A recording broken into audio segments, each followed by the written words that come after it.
Welcome back to John Miller Field here at Circle Top Bar and Grill, Denmark, Wisconsin, the 77th annual ISC World Tournament. Men's fast pitch softball at its finest. And two of the world's finest are going to match up in this one, Joe Todd. The top-ranked New York Gremlins knocked into the losers bracket last night. JB from Agora Hills in California have been fighting their way through the losers bracket all week after an early upset. This is a rematch of last year, and this JB squad is a real tenacious fighter. J and B have really been rolling with their bats, so we'll see if they can match up with Jack Besgrove there.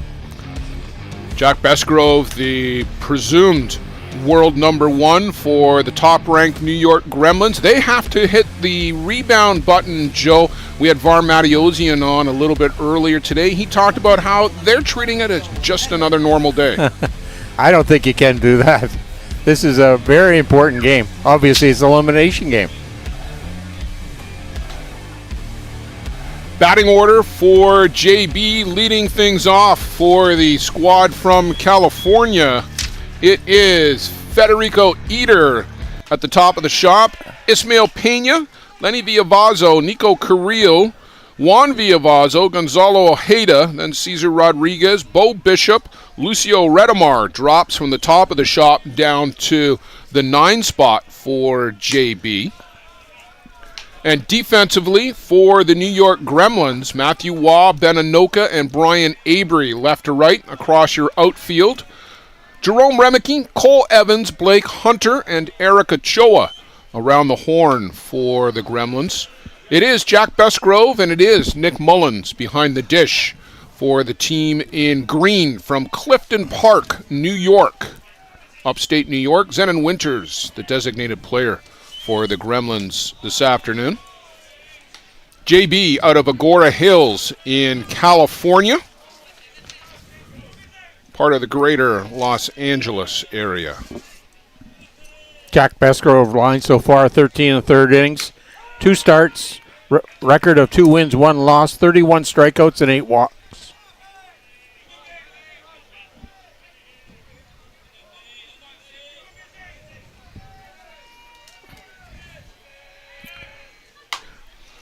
Lifted up in the air, out to left. Matthew Waugh will settle under that for the first out of the game.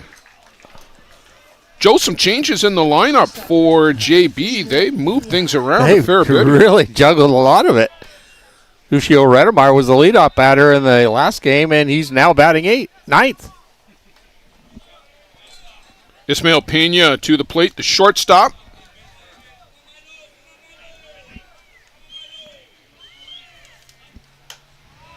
Up and in from Besgrove. Trying to remember if these two teams played each other in the Peligro Cup back in late June, early July. We'll take a quick look and we'll let you know. We're going to check, and yes, he did, says our first base umpire. Mike Morrissey from Peterborough, Ontario. Home plate umpire is Glenn Brown. And the third base umpire is Mark Corris.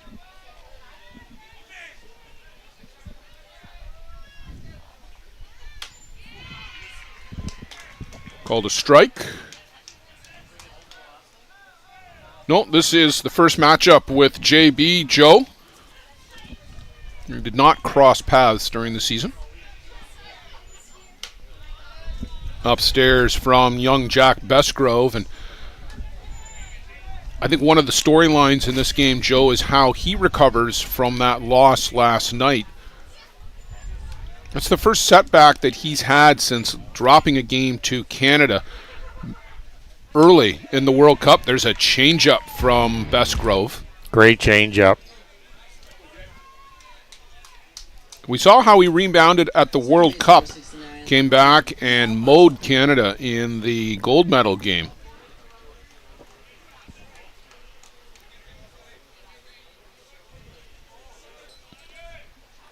Lenny Villavazo, 7 for 16 so far in the tournament. 3 home runs and 8 RBIs. Yeah, he is just picking right up where he left off last season. Swings and misses here at the Rise Ball. A couple of home runs earlier today in that game against the Grand Prairie Pirates. They just put on a fireworks show.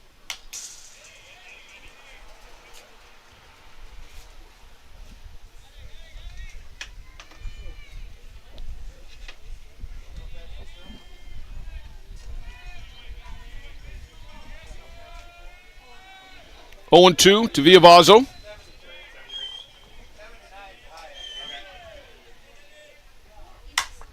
And drilled and knocked down by Blake Hunter at first base, but that's all. That was hit so hard. Hunter dives to his left and prevented it from getting to the grass. Watch how hard that is stung. So Villavazo aboard with a base hit. And Nico Carrillo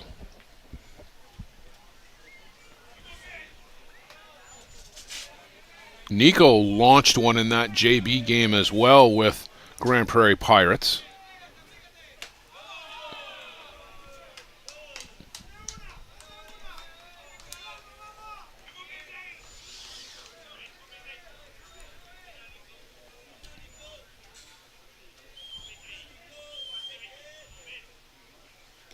Chases downstairs. A little off speed from Bestgrove there. Nick Mullins working that pitch in early. Yeah, he's going to work that changeup a lot, I bet, anyway. Well, given how hard this team, JB, has hit the ball, I would expect some off speed to try and get them off their stride. Swing and a miss there from Carrillo. Bestgrove ahead 1-2. 2 out. If you're just getting in with us, Blair Setford, Joe Todd on the ISC network. A 2-out single by Lenny Villavazo. He's at first base for JB. We're in the top of the first. Carrillo, line shot, and Eric Ochoa goes up the ladder to get that one. Good defense by the New York Gremlins. We'll go to the bottom half.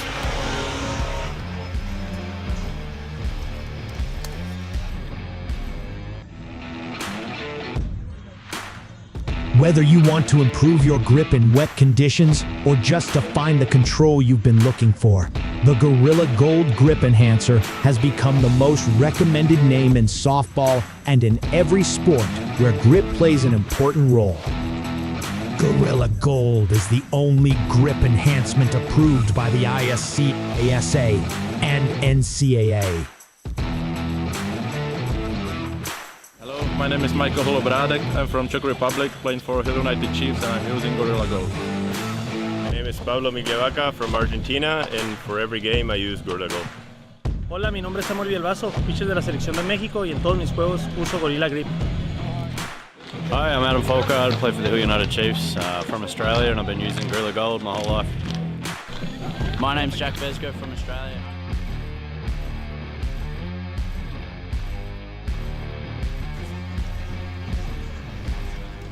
Joe back for the bottom of the first inning, and leading off for the New York Gremlins, Matthew Waugh.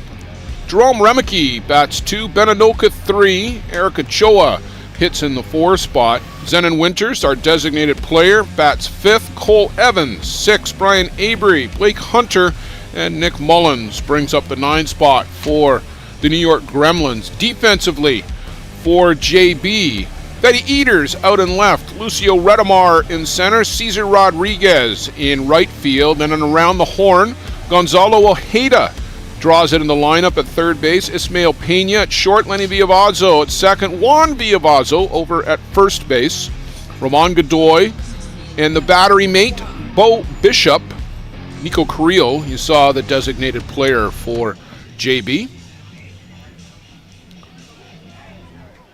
Joe Ramon Godoy, a no-hitter last night, looked dominant this morning against Grand Prairie Pride, or Grand Prairie Pirates. Pride, of course, was the team about 20 years ago, so I date myself badly. You're old. Yes, I am. I have many years on you. Godoy pitched for the New York Gremlins in the mid-2000 teens. Been gone about 6-7 years, but he's had a tough time with this club over the years, and we'll see if he can put that to rest today. Very key for him to have a good start in this game.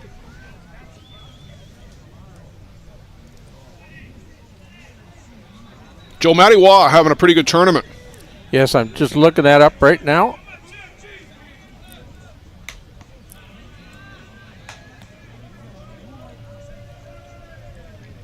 I think somebody told me 750.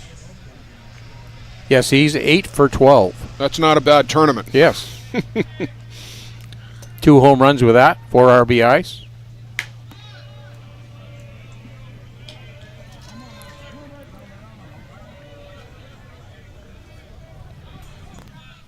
You're a great leadoff hitter, though. Just a pure, got a great eye at the plate, puts the ball in play, but does have the power to knock it out of the park.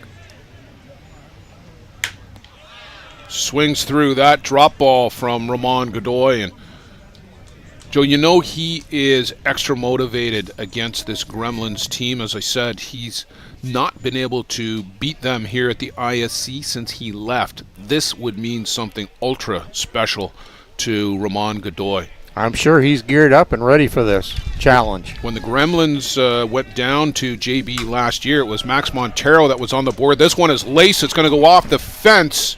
Cesar Rodriguez will pick that up, and Matthew Waugh continues his torrid hitting, leading off for the Gremlins.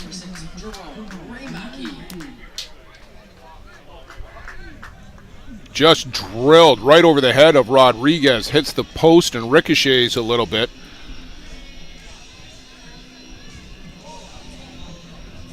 So Bo Bishop out to make sure that everybody knows that the signs are going to be the secondary or the tertiary set of signs, with Matthew Waugh aboard at second base. Jerome Remeke, perhaps the best player in the game today, Joe. Yes, real power, plays great defense, can do it all. Called strike on the outside corner. 5 for 11 so far in the tournament. 4 home runs and 7 RBIs.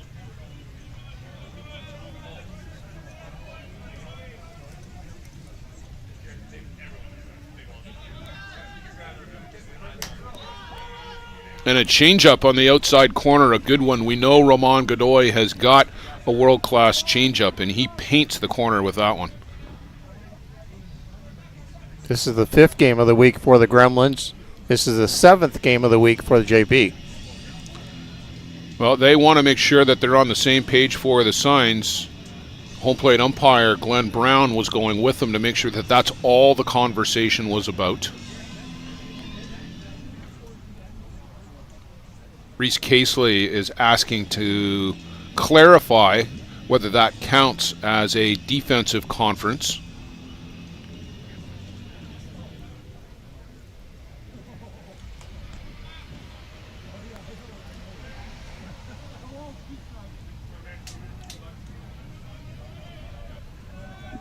Oh, 0-2 to Remeke.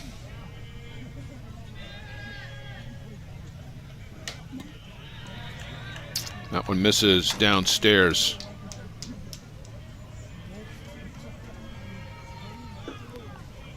Juan Villavazo at first, about 5 feet behind the bag.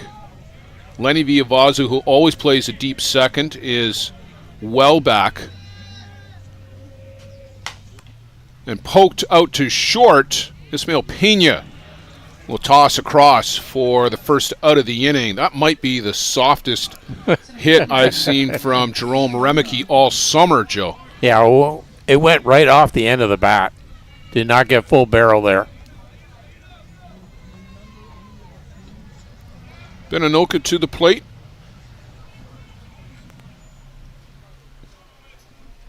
How's Benny this tournament? Benny is 3 for 10.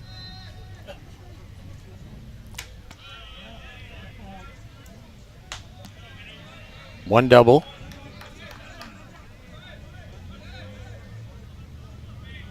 Kind of quiet for Benny. I was literally thinking the same thing. Kind of quiet for Beninoka, a 2-time MVP of the ISC World Tournament, 2009, 2019, the last time it was here in Circle Top, and this one is well hit to right field, going back to the track almost.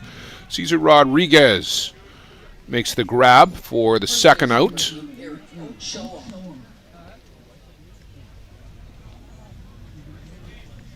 Beninoka here, he's got power to all fields.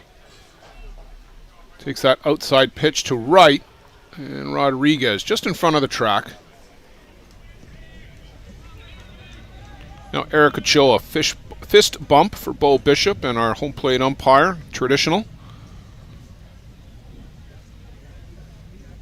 Glenn Brown and Zenon Winters are having a conversation. Don't know what that was about.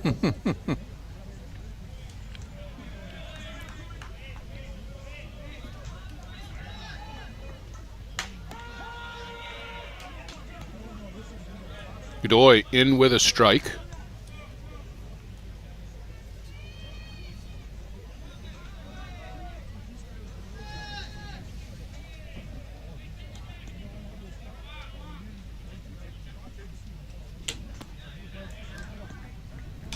Matthew Waz on third base.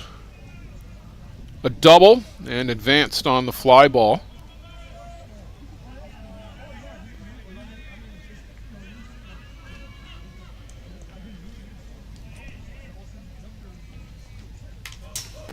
Big cut from Eric Ochoa, although I don't know that Eric has any other kind.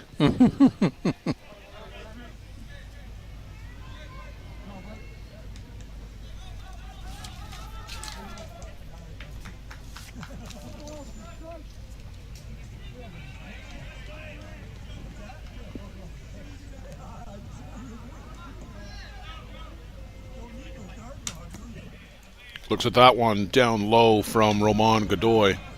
Very similar team batting averages here. New York Gremlins come in with a 337 team batting average, and JB comes in with 319. Now, anytime you're batting over 330 or into the deep three teens, you know your sticks are on. There's some elevated batting averages that get puffed up in the early part of the week. It's the sharp end of the tournament where it matters.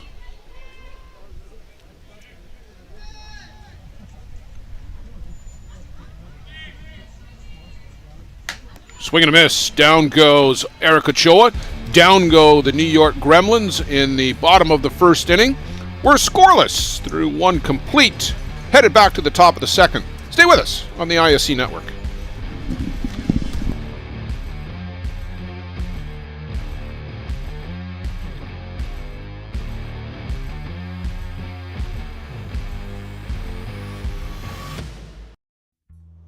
This business was opened in 1965 by my father, Ned Mattiosi.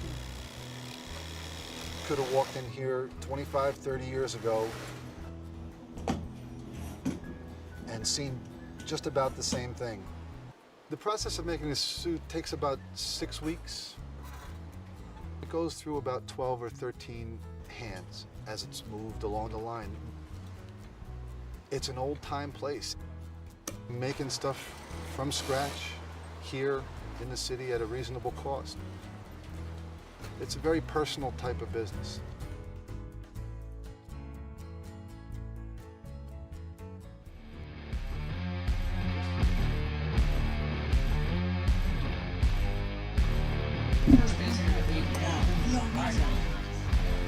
Juan Villavazo, Gonzalo Ojeda, Cesar Rodriguez for the West Coast JB team. Those snazzy yellow gloves, Joe, fit right in with the JB colors. Eric Ochoa's got the same set, but they really don't go with the Gremlins branding.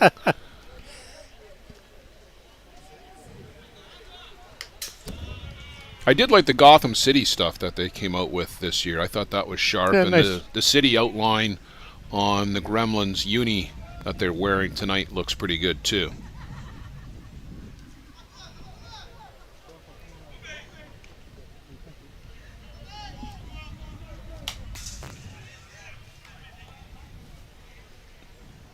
Ran into Greg Hicks in between games. Greg just flew in today from California. Greg's a school teacher. They started school out there this week, so he just got away.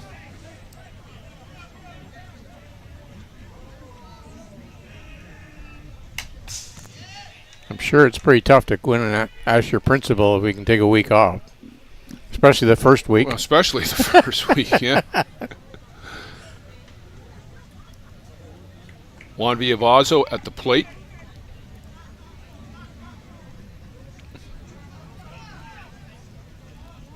How's Juan doing?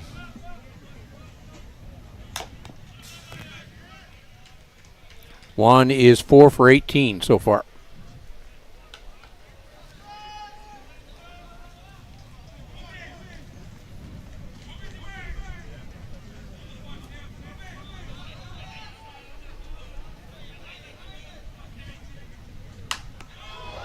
And that is drilled back up the box. You see Jack Besgrove knocked onto his keister. Watch this. That's a scary moment. Yes. Good bat speed there by Juan Villavazo. Good follow through.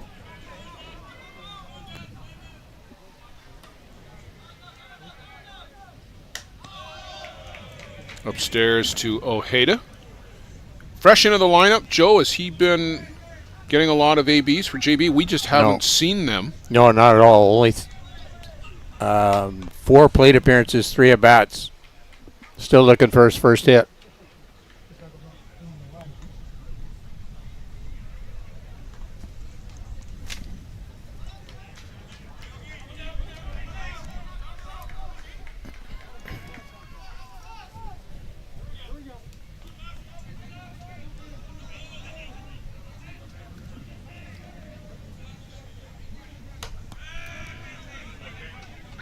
Ojeda underneath that rise ball.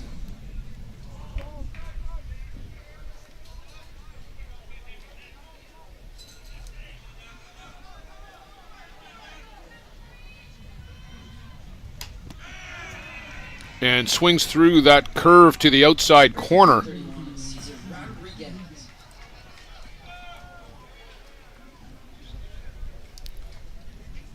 See the movement on this pitch.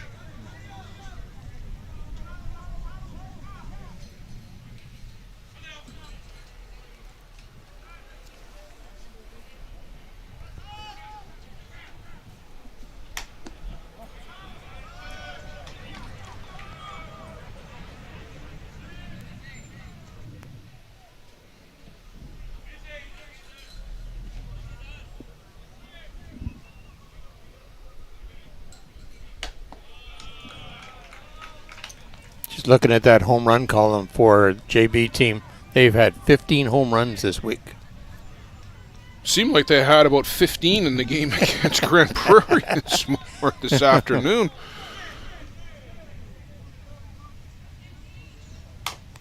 Chopper on the infield. Remeke comes across. He throws that away past Ochoa. And a rare defensive miscue by Jerome Remeke. Maybe a little too casual there, Joe? Yeah, I don't think he had a full grip on the ball when he let it go. We'll see it on the replay.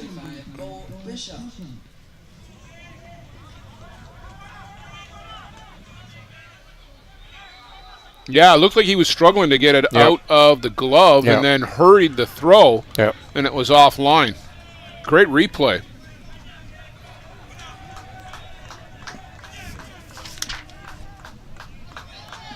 Bo Bishop at the plate. This guy is a big, imposing presence in that right side batter's box.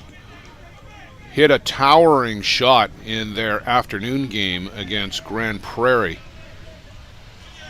4 for 10 so far in the tournament, 2 RBIs, or 2 home runs and 5 RBIs. Upstairs. As a teenager, Bishop was signed by the Boston Red Sox into their instructional league program and spent 2-3 years in the Red Sox organization and still plays on the baseball side of the code in New Zealand back at home, but alternates back and forth between baseball and softball. That's the skill. That is indeed a skill. A very talented catcher. The knock was always on the hitting, but he's showing that that is an improved part of his game. Foul tip. Down on strikes goes Bo Bishop. Curse of the broadcasters in full effect.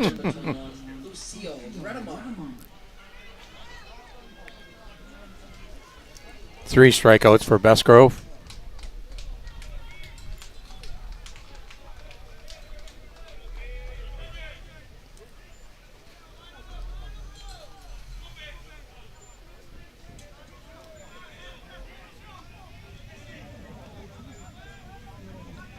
Lucio Redemar at the dish, dropped from the leadoff spot down to the 9 spot.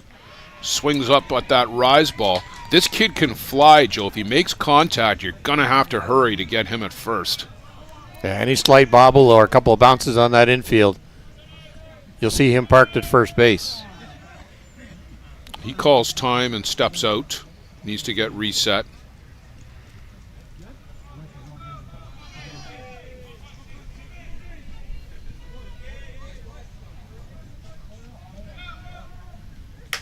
And chases after the rise ball again on the outside corner. That rise curve that Bestgrove throws to lefties is really hard to hit because it starts on the inside corner and it breaks laterally 12 to 14, 15 inches across. And swings and misses, tried to run up and slap, but that's a lot of moving parts. Bestgrove works out of a little mini jam. The strikeout will go to the bottom half of the second. Scoreless. Gremlins coming to the plate, bottom of 2.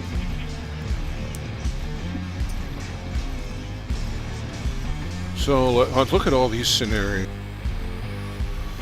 How confident are you as long as they don't in your give up organization's security posture? If your answer isn't 100%, you're not alone. Most organizations aren't doing enough to protect their data.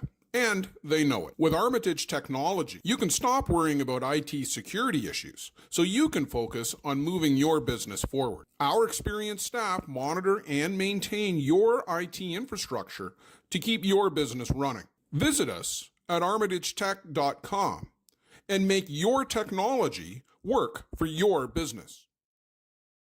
For the best bear tent banter on the airwaves, listen to Dust Up with Hilly and Lolly.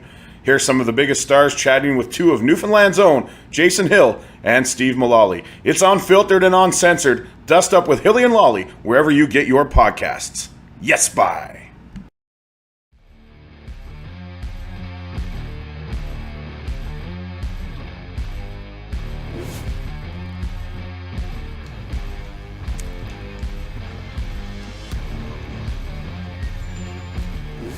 Zenon Winters will step in for the New York Gremlins. He'll be followed by Cole Evans and Brian Avery. 5, 6, 7 in the order. DP, shortstop, and right fielder.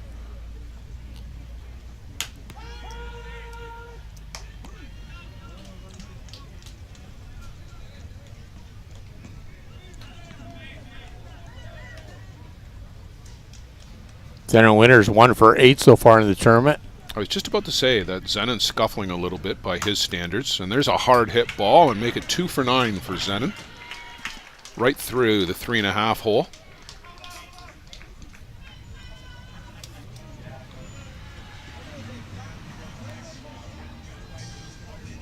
Shortstop number 34, Cole Evans.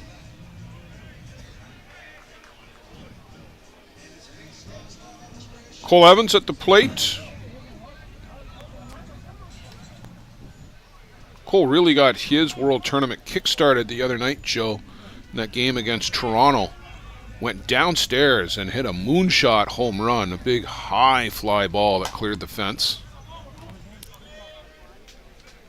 He swings hard and swings fast. Good turn of the wrist there.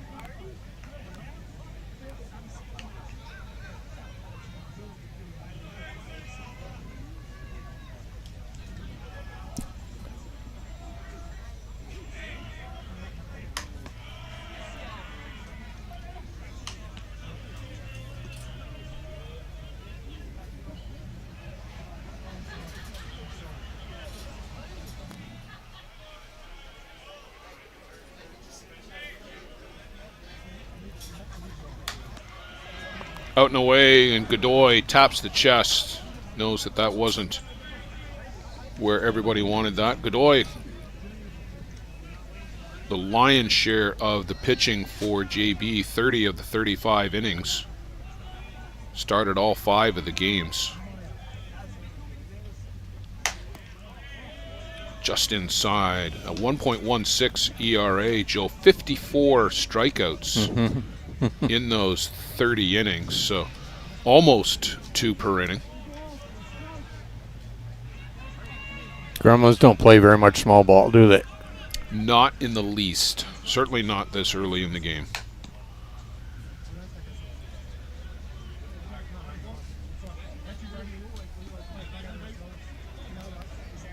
Doesn't mean they can't. We saw a couple of bunts put down last night when the situation called for it late in the game, but with only 21 outs to utilize, no need to burn one early. There's a little flare in short right field. Long run for anybody. Villavazo dove for it. And quite frankly, Cesar Rodriguez did well to A, pick up that ball on the hop, and B, then hurtle over the head of Lenny Villavazo.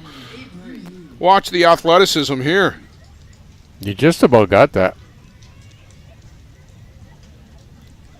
So a pair of runners aboard for the Gremlins, and Brian Avery to the plate. Sometimes you don't have to hit them hard or far, it's just where you place them.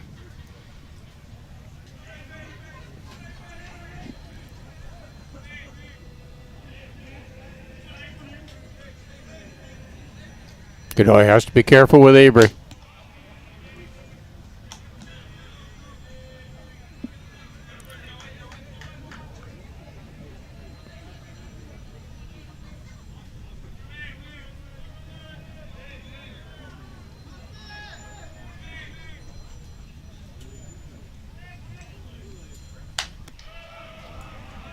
Two 2-0 falling behind power hitter from British Columbia.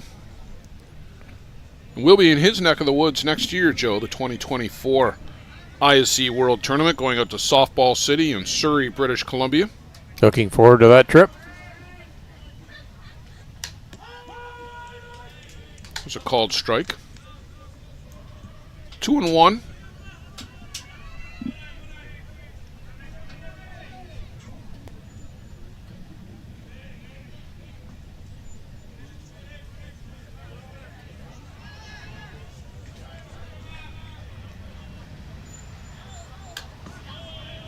Just on the inside corner.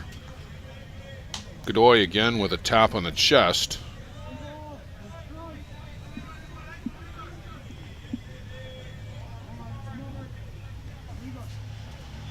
Really important. Got to get this first out here for the JB team.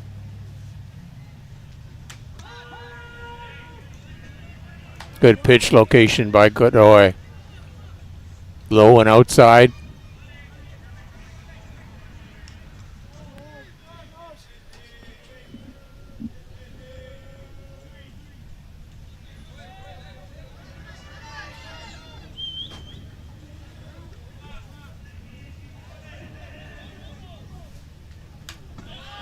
Avery swings over the top. Good drop ball from Ramon Godoy. And a good recovery, too, going down on the count 2-0. Roars back to get Brian Avery.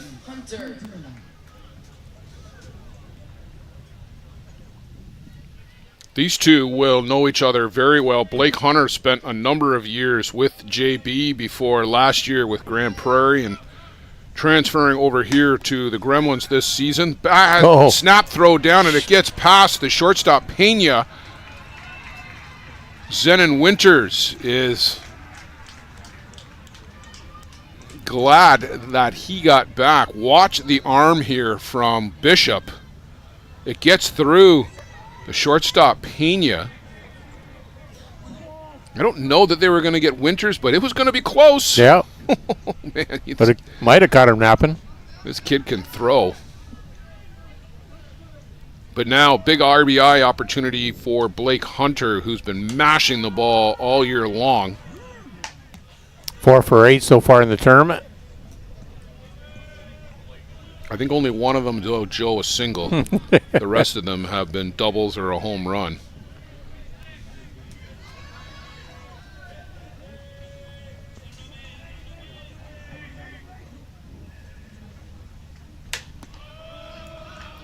Fired in low from Roman Godoy. 2-1.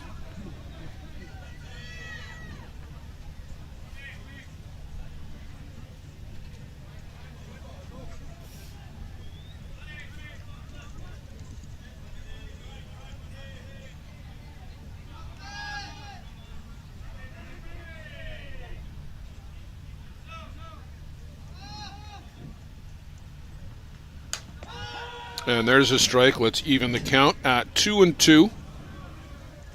Just the one out in the inning. Back-to-back base hits by Zenon Winters and Cole Evans.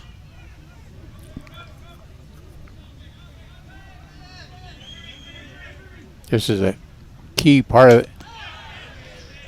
Well, Blake Hunter down on strikes. He waves over the top of that drop ball. Real good pitch from Roman Godoy to strike out Hunter. That was key. Well, a rare feat these days, too. Nick Mullins, the 9-batter in the Gremlins order, to the dish. Talked last night with Matt Palazzo. Nick Mullins, the leader on this team, and a group of leaders. We've talked about that multiple times over the season.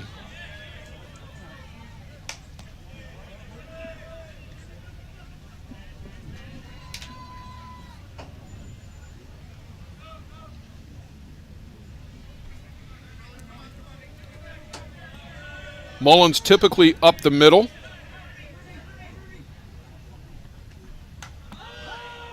And a changeup in. He'll know Godoy well, having handled him for 3-4 years in the Gremlins' middle past, shall we call it.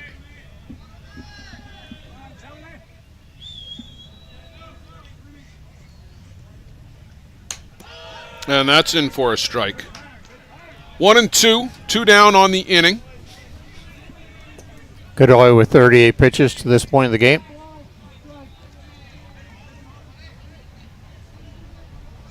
Zenon Winters at third. Cole Evans out at second base.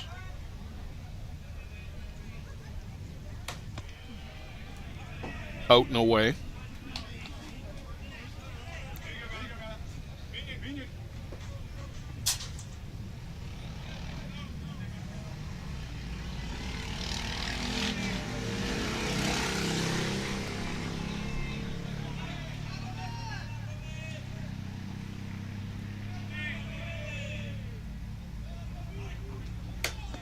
And just down and in from Godoy. Nice pitch, though. Good location. If he's going to do anything with it, just going to hit it in the dirt. Trying to tie up his hands. Full count.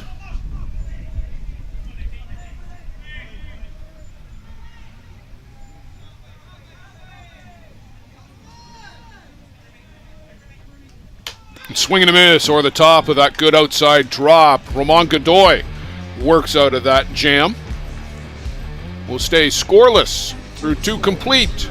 JB coming back up in the top of the third.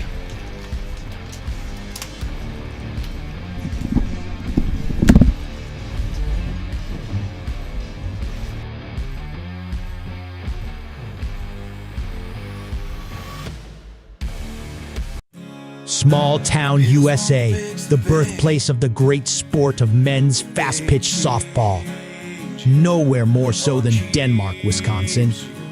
Well, softball fans, it's back. The ISC World Tournament is coming back to Denmark and historic Circle Tap Park. August 12th to 19th of 2023. The best of the best in men's fast-pitch land in Wisconsin for 8 days of top-level softball action. Located just minutes from everything downtown Green Bay has to offer. Fans will be able to catch all the ISC action, both at the newly refinished fields in Denmark and at John Miller Field in world-famous Circle Tap Park, where you can enjoy the games along with great food and drink specials. Find ISC Fast Pitch or the 2023 World Tournament links on social media. Or visit iscfastpitch.com to find everything from schedules to info on accommodations. See you at the park.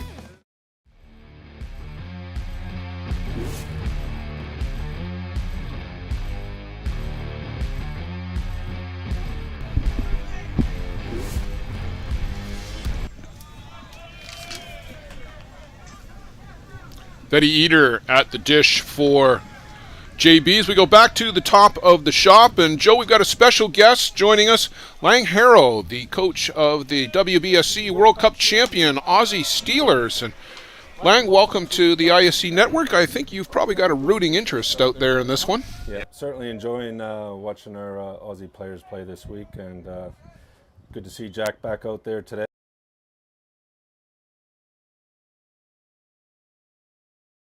He's rebounding well. Situations both at the club level and internationally as well. We talked about losing that early one to Canada in the World Cup and then coming back and in the gold medal game. And congratulations on that. It was a tough one for us Canadians, but congratulations to you. Yeah, thank you. The guys were just outstanding. Our whole tour was a lot of fun to be a part of, and they were just exceptional. So they deserve what they got, and Canada, we just tough games all the time in that. So a lot of fun to be a part of, and great for the sport. You've got a rooting interest, or you had a rooting interest with your son too, Matt, playing with the Circle Tap Dukes. What's his experience been like coming over to North America to play for the first time this summer? Yeah, listen, he's had a great opportunity to be over here, and every time we sort of talk to him and that, he's really enjoyed his experience, and he always had a few tough times in that, and the guys, a willingness to share a bit of their knowledge and to help him out in that. They made him feel really welcome, and he certainly really enjoyed being over here. Great, and a great place to come play too with Circle Tap. With a couple of fellow Aussies there in Ryan Sinclair and some other guys who have come through here, young guys. Leighton Reed is another one that comes to mind. Yeah, and I guess too a couple of Canberra boys with Josh White and Jay Silu and that being around here and that. So there's an Aussie player around here, and that, so it certainly made it easier. Keenan Smith, another guy, they him and RJ living together and that. So they've really enjoyed the experience out here, and hopefully they're going to bring some of that knowledge back home and help other guys out, and and continue to grow our game back in Australia. There was an Aussie team here that played in the 21 and under tournament. Any prospects you're keeping an eye on there? Is that Southside? Southside from Brizzy and that. Yeah, well, at the end of the day, we have been looking at some of those guys, part of the 23, team squad and that, and it's for them to come over here and gather this experience and be around this environment is an exceptional. And I would have guessed that these guys going back home, they're going to push their levels, and who knows where it's going to take them to, and hopefully it's going to lead them into a Steelers jersey down the track. There's a quick turnaround for you as Pena slashes this one out to the gap, and he'll make the turn at second and be quite happy with a hand clap over at second base. There's a quick turnaround this year. What does your qualifying schedule look like in 2024?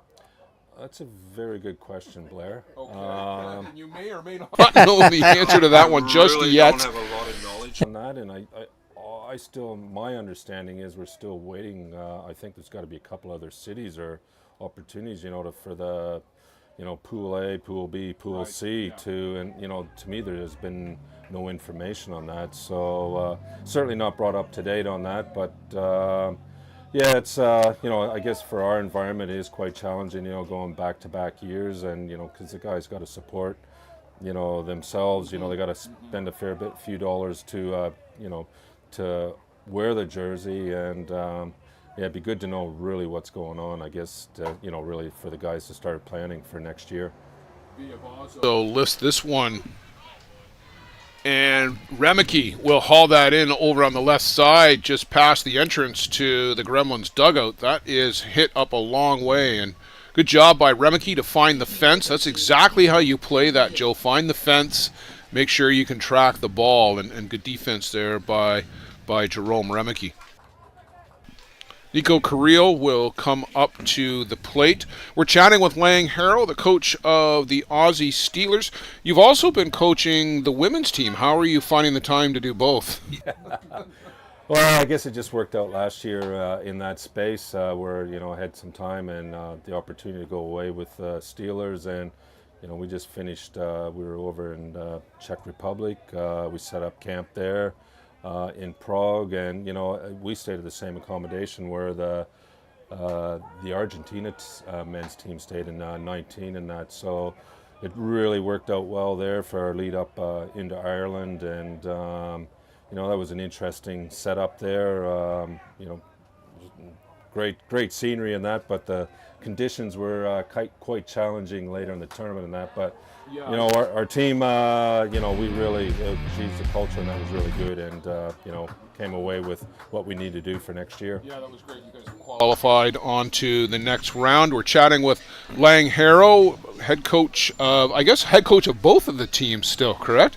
Well, at the moment, I think there's going to be a clash next year, so, that's just the way it is, but we got a lot of good people back in the country to take over the job and that, and whatever happens in that, so just looking forward to see the guys put on the uniform again, and obviously the spirit going to the World Cup in Italy.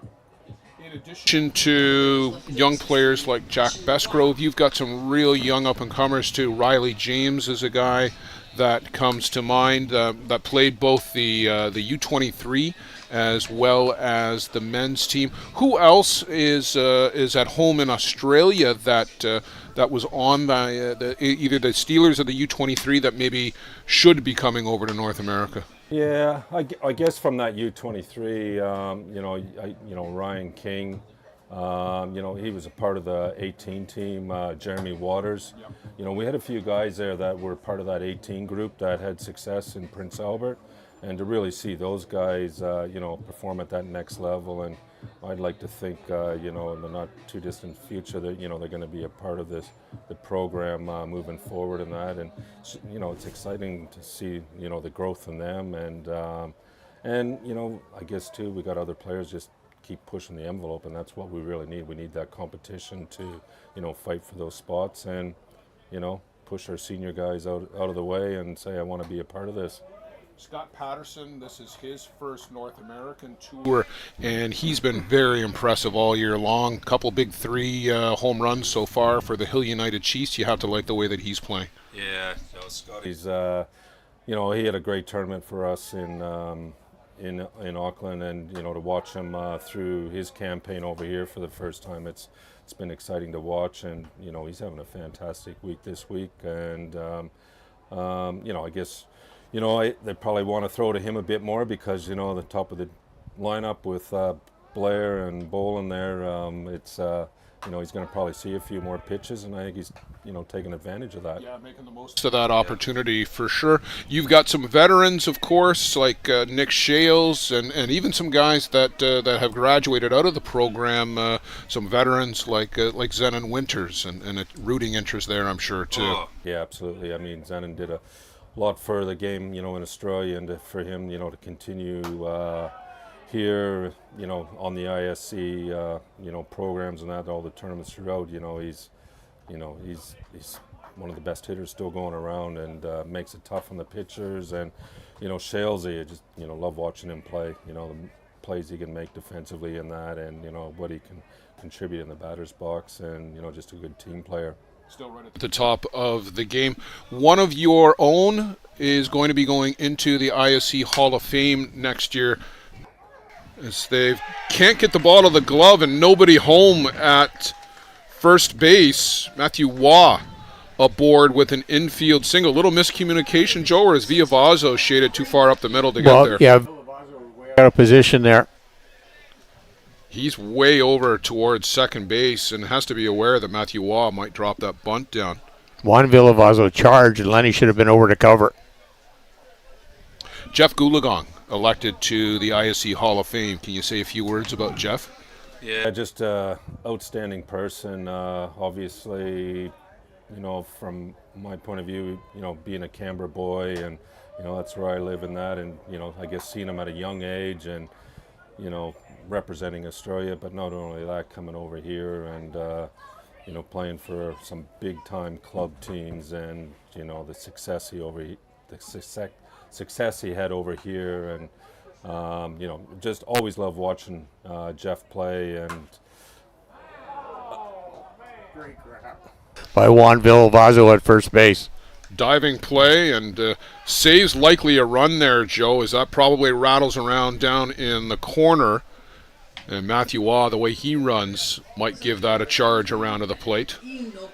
yeah, so it's a big congratulations to Jeff Goulagon. So well deserved, and fantastic to see, and he really deserves that honor, and just so proud of him. The first Australian player to be headed to the ISC Hall of Fame. Certainly isn't going to be the last, and I've saved these two for the end here for Adam Falkert and Andrew Kirkpatrick. Can you talk about what those two have meant to the Aussie Steelers?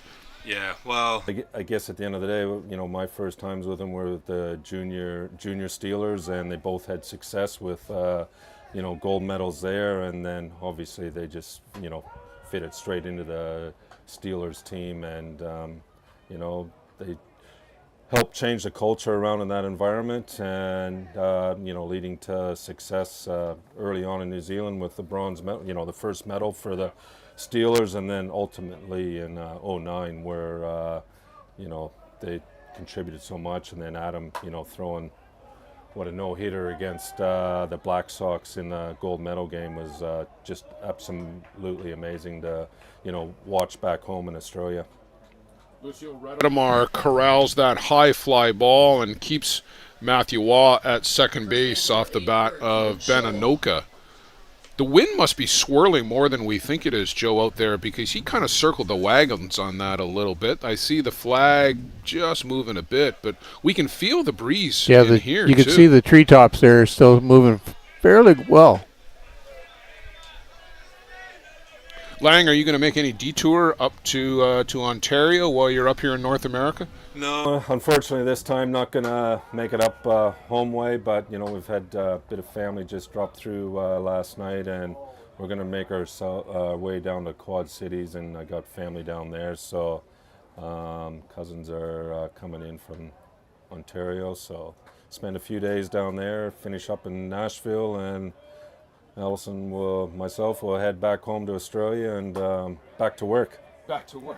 Well, Nashville is a pretty good place to end up at the end of the day. Well, we hear a lot of good things, people being there, and other people that haven't, and they say, oh, it's a great place. So, yeah, we're really looking forward to it. Well, thanks for stopping by. It's much appreciated that you came in, and we'll let you enjoy the view here to the end of the inning. For those that don't know, a family originally from the Milverton, Ontario area, that's why I brought up Ontario, and that tends to be your home base whenever the Aussie Steelers do come up and tour Central and Eastern Canada. Yeah, and we always love taking the guys there. We get well supported there, and I think that's been part of our success. Being in that environment, and not only for the senior guys, the junior boys, and we can never thank them enough for what they've done for our program and the support we get from them. That's going to lead to the first runner. Will it? Here's the throw, the play at the plate. DOA. Wow, what a hose from Lucio Redemar. On a line, on time, and Matthew Waugh gunned down at the plate. Watch this throw. Great tag there and concentration by Bishop. What a throw.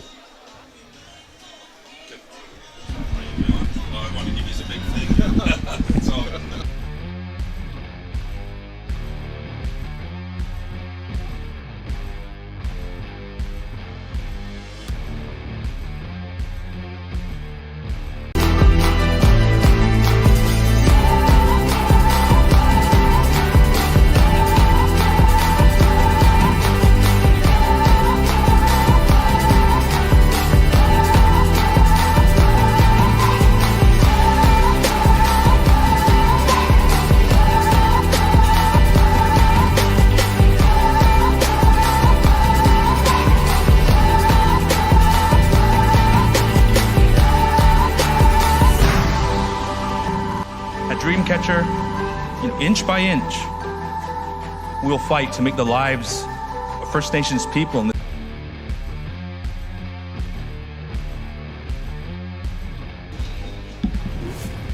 Juan Villavazzo, the leadoff batter, here in the top of the 4th inning.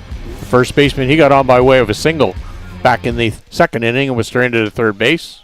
Well, Joe, the crowd still buzzing about that play at the plate and the throw by Lucio Redemar. I think the word is out. Do not run on this kid. He threw a bullet. That was a clothesline.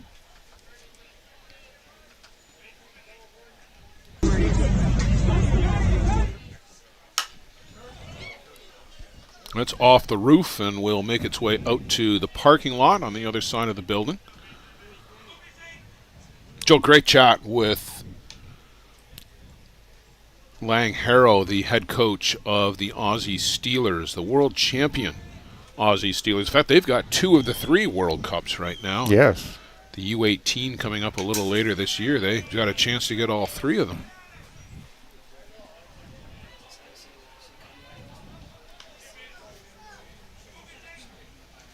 Blair, as this game goes along, what do you think? Does this kind of slow down the confidence that Bestgrove might have? I don't know about that, Joe, but I think the longer it's scoreless, the more it favors JB. Mm-hmm. Swing and a miss there by Juan Villavazzo because, the Gremlins, and they're quick strike offense too, don't get me wrong. Mm-hmm. They're 1 through 9. Those guys can hit the ball out of the park at any time. Roman Godoy is doing a real good job of keeping the ball down right now. But if I were the Gremlins coaching staff right now, I'd be a little concerned that one of the guys on JB runs into one, and the way that Godoy is pitching, it could be a 1-0 ball game. Yes.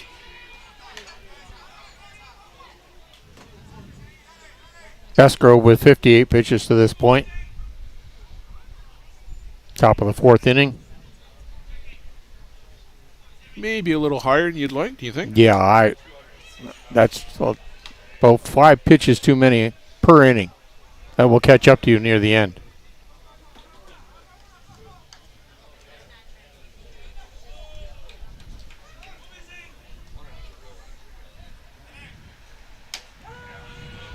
Inside corner to Gonzalo Ojeda. Ojeda looking for his first hit of the tournament. 0 for 3 so far. Very limited playing time.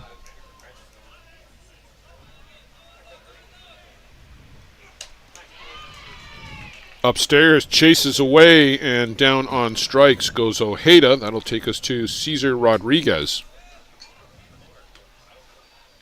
3 consecutive strikeouts for Bestgrove. Right for the number 31, Cesar Rodriguez.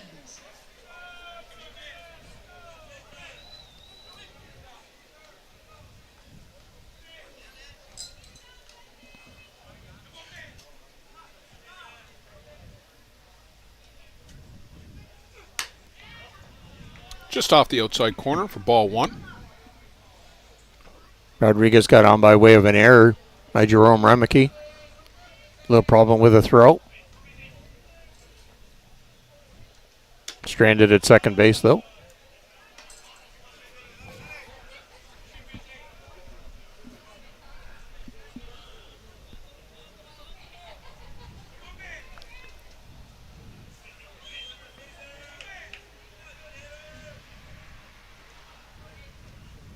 Oh, great changeup from Bestgrove. And way out in front. He's going to need to see a chiropractor after that swing. That's pretty to watch.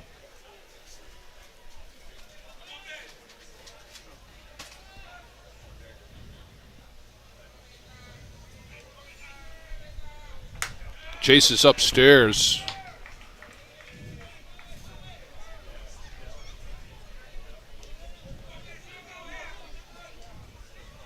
Two and two. 2 out here. Top of the 4th.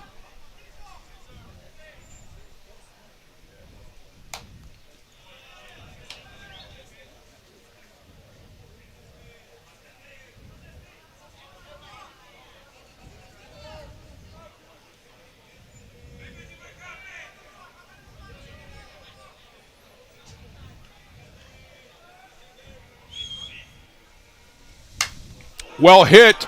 Right field. Avery to the fence. He'll watch it go to the tent. Cesar Rodriguez jumps JB into the lead. Got a hold of that one right on the barrel. And Joe, look at the minion glasses here. The home run minion glasses come out for Cesar Rodriguez. Catcher number 35, ball. And Joe, that's what we just talked about, that somebody could run into one. And now the pressure is going to be on the offense for the Gremlins to respond. And Ramon Godoy has done a great job of keeping the ball down tonight against the Gremlins. He's not really worked up in the zone too much. Only given up 4 hits so far, and the 4 strikeouts. But how many fly balls? Just the one? One here, one here. So 2 to Ben Anoka. He's been the only guy to get the ball really deep in the air. Matthew Waugh hit a line drive. That was off the fence.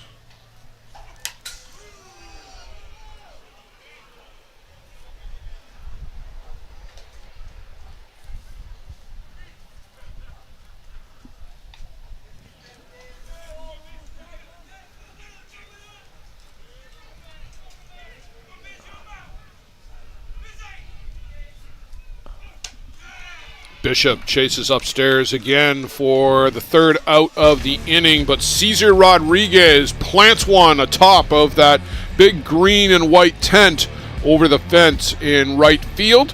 JB now with a 1-0 lead will go to the bottom of the 4th.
Zenon Winters to the dish, Joe, and I watched Zenon watching Ramon Godoy take his warm-ups.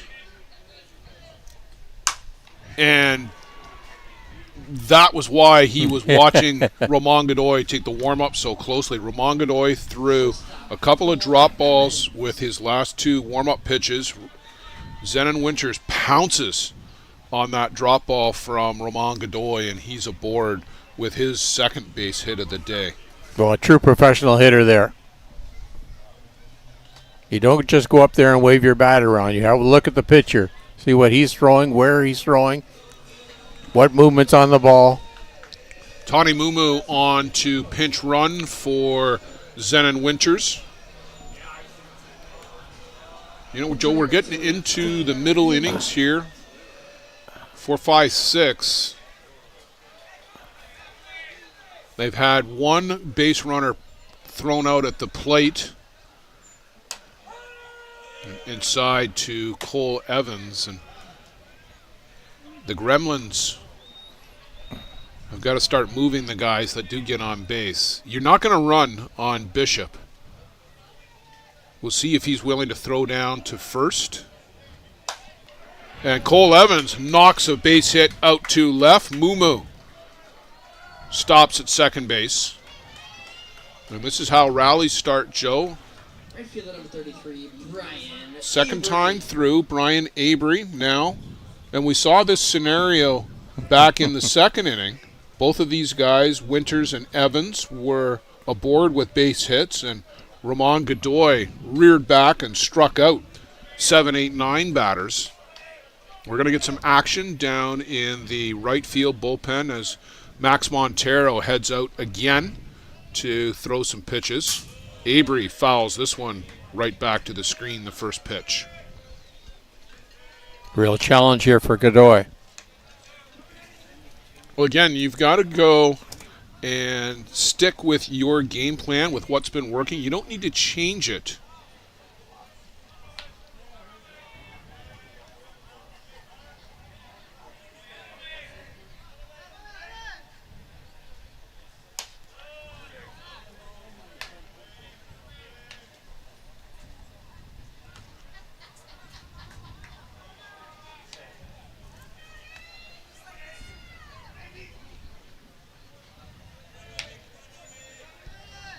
Mumu at second, Evans at first.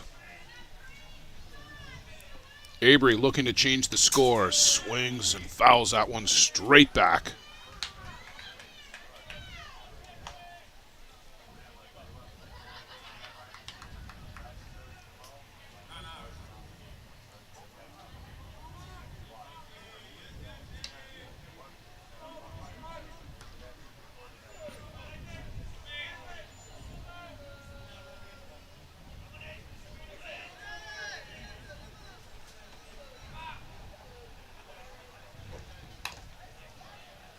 Good pitch there by Godoy.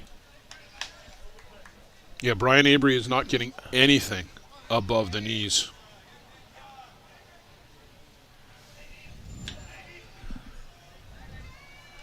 Gonna need pinpoint location on this pitch. 1 ball, 2 strikes. Want to keep the ball down. If Avery's going to hit it, you want him to hit it on the ground. Got up a bit. And it's intercepted by Pena, but it's tossed to Villavazo at second, and a collision at second, and Villavazo has come up grabbing his knee. He and Cole Evans got a piece of each other. We've got a tie ball game, but Lenny Villavazo is down. You see the collision there as his leg buckles underneath him. Not expecting the flip from Pena, he reached out with his bare hand and didn't see Evans coming in behind him.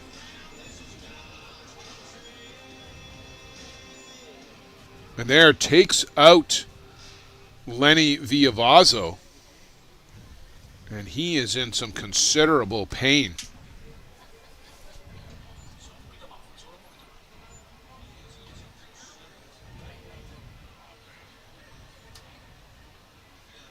Trainer and the coaching staff from JB are out to see to their injured star.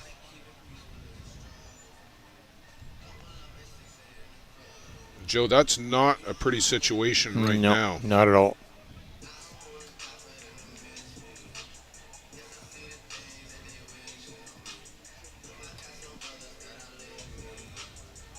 Mark Aranda is over. And you see it here one more time. Evans belatedly has to slide because of the toss by Pena. Completely unexpected. And now Lenny Villavazo is sitting upright at least. He's gingerly trying to flex that left leg. Great range by Pena to get to that ball. He's working the ankle, it looks like, a little bit here. I thought it was the knee, but maybe it's the ankle. Mm-hmm.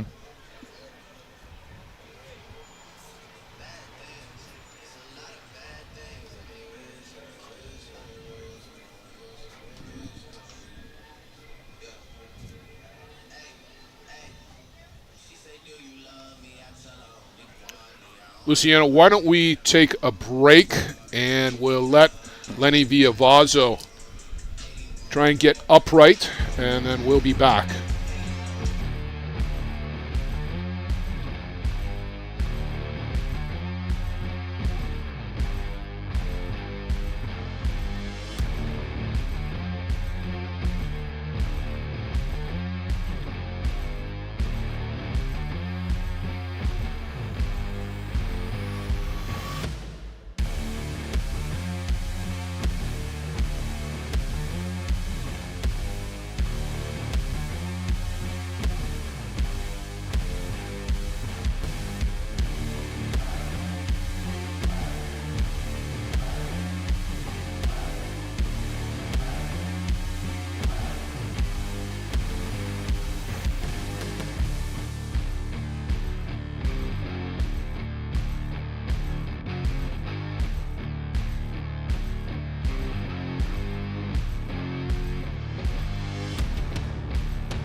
baseman number 12, Blake Hunter.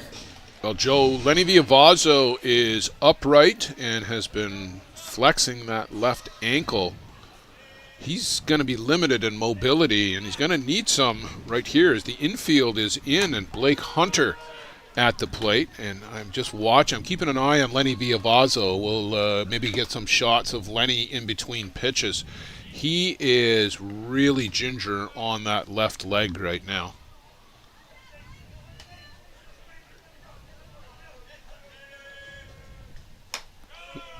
Hunter swings down at that offering. Runners on second and third. We got ourselves a tie ball game out of all of that. Tawny Mumu came around to score. Cole Evans up to third. And Brian Avery is at second. Just off the outside corner from Godoy to Hunter. Nobody out in the inning. Gremlins have rallied back here in the bottom to tie after the Cesar Rodriguez home run in the top of the fourth.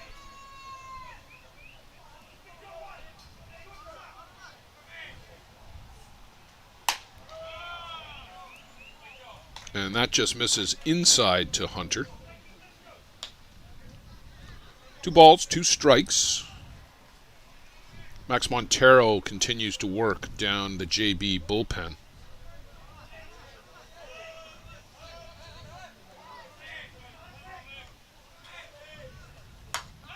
Hunter swings over the top of a great drop on the outside corner. Real good downward action on that pitch from Roman Godoy. Watch it snap off the table here.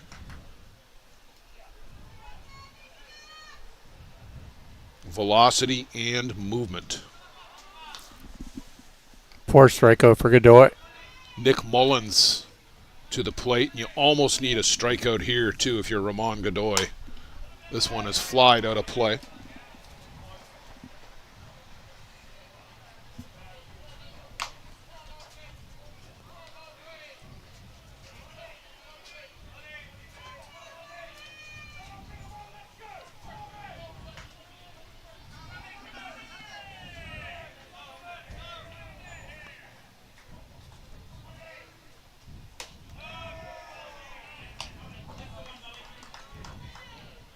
One ball, 1 strike to the 9 batter in the Gremlins order. Matthew Waugh awaits on deck. He is 2 for 2.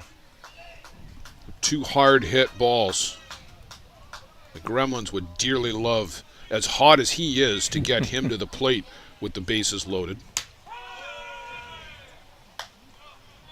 There's an inside pitch, and right there, Nick Mullins just showed everybody how to ask an umpire about the location of a pitch without embarrassing the umpire. He just quietly turned his head and said, "Is that as far inside as you're going to go?" True professional.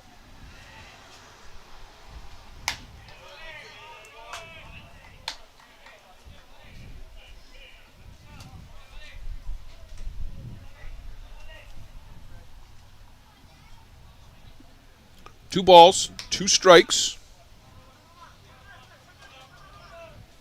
Godoy has been relying on the drop on the outside corner to get some strikeouts. They went there last time with Mullins. They come inside with the drop this time. I don't think that's where they wanted that pitch. You just saw Godoy tap the chest. And he's really slowed the pace, Joe. The long stroll out behind the circle. Throwing a lot of pitches this inning.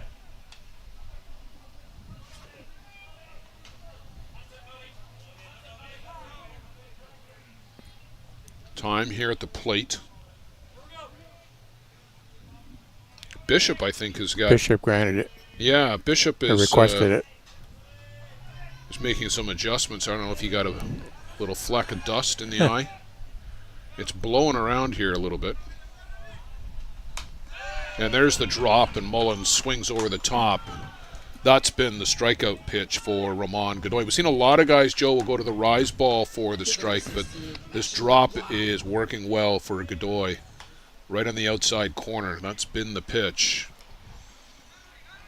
Hasn't been able to figure out Matthew Waugh, but neither has anybody else here this tournament. 10 for 14. whatever that average would be.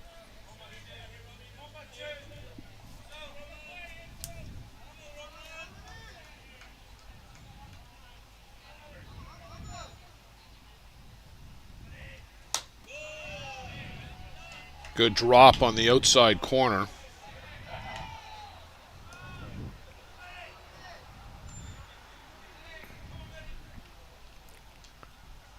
Godoy has to work hard against Matthew Waugh. Key point in the game right here. 2 runners in scoring position, 2 out.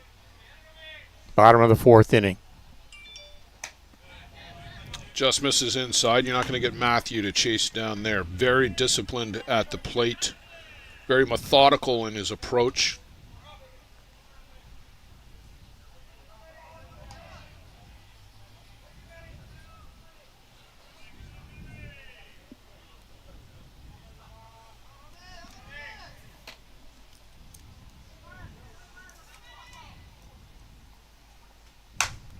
Chopper on the infield, Godoy tossed to first, and they get out of that jam. Your Gremlins tie it up, but JB avoid any further damage. 1 apiece through 4 complete. Got ourselves a good one here, Joe. Yes, we have.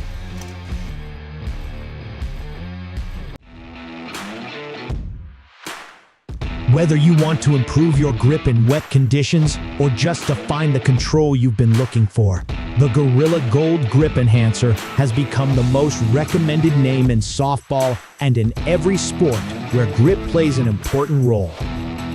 Gorilla Gold is the only grip enhancement approved by the ISC, ASA, and NCAA.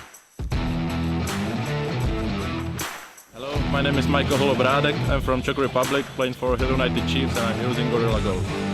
My name is Pablo Miguelvaca from Argentina, and for every game I use Gorilla Gold.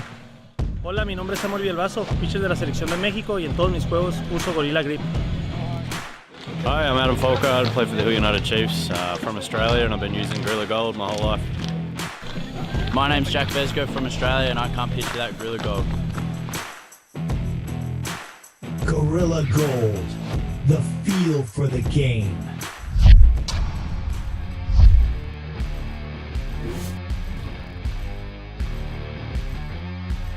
Two, 3.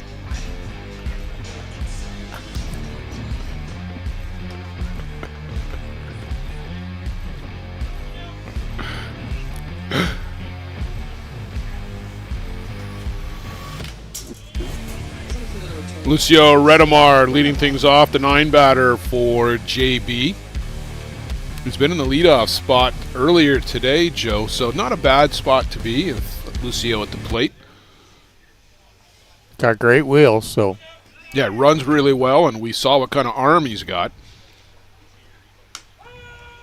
Looks at a strike. He would have seen Jack Besgrove at the U23. Lucio Redemar, a part of the Argentina team that brought home the bronze medal.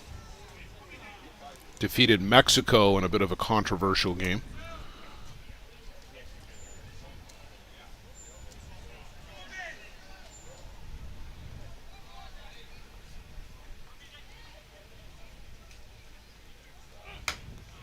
Swings at that rise ball, can't catch up to it. Back to the top of the shop. Number 11, Federico Eder. Federico Eder. Eder? I think it's Eder. Eder. Federico Eder. Besgrove with 10 strikeouts to this point. Top of the 5th inning.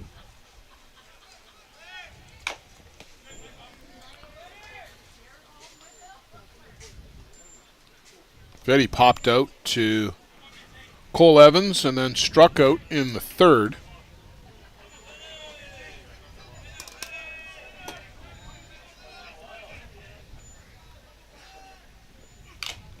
Ooh. Fouls this one off the mask of Nick Mullins, and he and Glenn Brown will have a little chuckle about that, but boy, it's tough being a catcher. We say this just about every game, because just about every game a catcher takes one like that in the mask or off a thigh or an elbow or something. They just get beat up back there. They're the unsung heroes.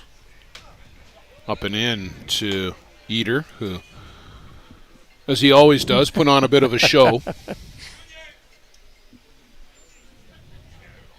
The game needs showmen.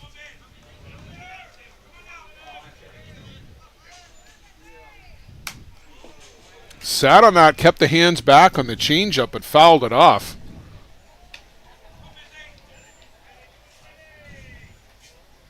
Besgrove with 78 pitches. Still pretty close to 20 an inning. Yeah. A little bit more than you'd like. Strikes out Federico Eater. Ismael Pena will come to the plate. And Shortstop number 25, Ishmael Pena.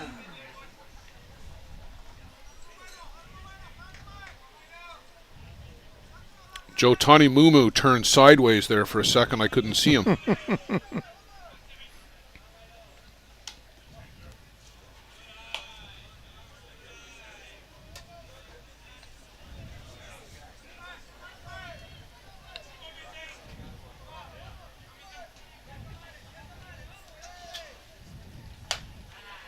Pena way late on that rise ball from Besgrove. Great for Mumu to get some playing time, though. This will pay dividends down the road.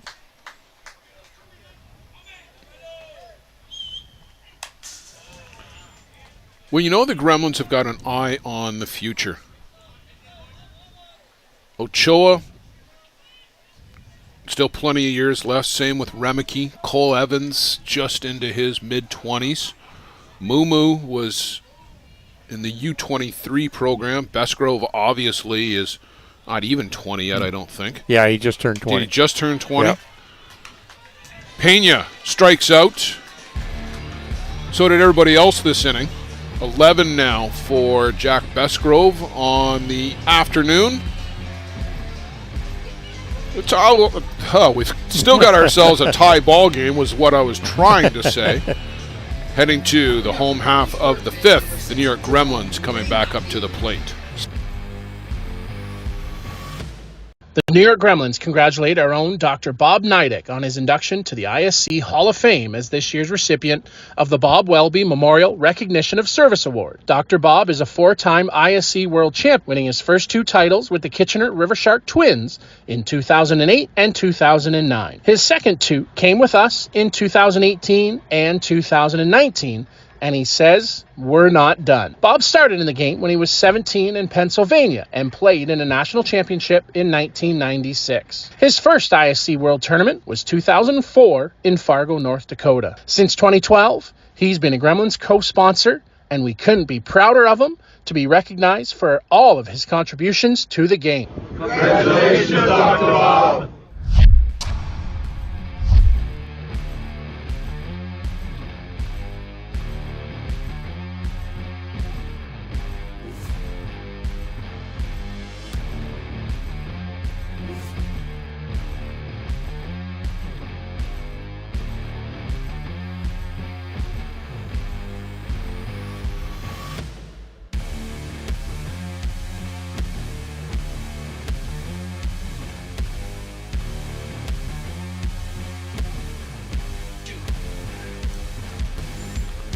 Jerome Remeke to the dish. And Joe, a quiet afternoon for Jerome.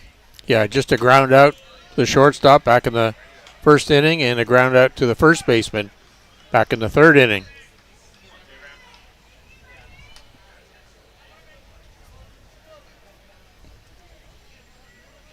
New York Gremlins still have 6 runners on base. 5 of those runners have been in scoring position. Inside from Remeke, who again has got to put the elbow guard back on. Usually whenever he swings hard, it comes loose. That time he was pulling back to get out of the way and snap the strap.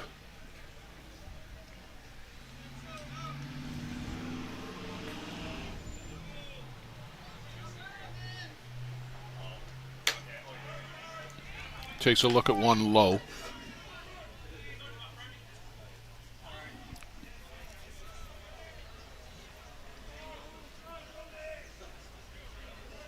3-0, I think, right? Yes. Well, they turned them loose, and now 3-1. Bear Creek Express seem to be arriving for the upcoming game between themselves and the Niagara Stompers, an all-Ontario matchup in the winter bracket final. That'll be fun to watch, too. Well, now we've got some question on the count because the scoreboard reset. I thought he swung at the first pitch, did he not? Or was it called a strike on the first pitch? That was jammed on his hand. Was it? I thought that was the second one. 2-2? Yeah, okay. That's kind of what I had in my mind, too. So 2-2 on the count. Bishop picked up on that.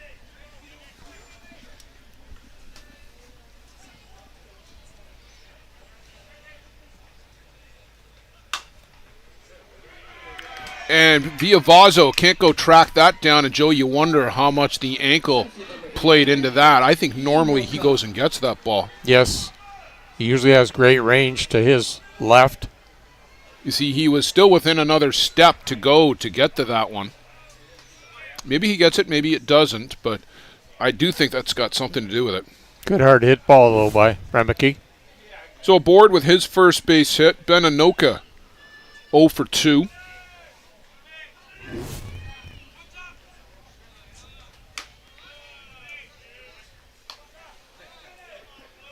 A pitch outside. Godoy, a little bit of disbelief, and he's going to take a very slow stroll out to the back of the circle.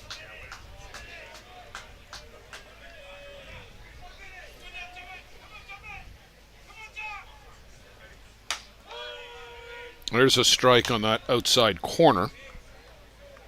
He's feasted out there on the righties. There's a good look at the Gremlins Cityscape jersey.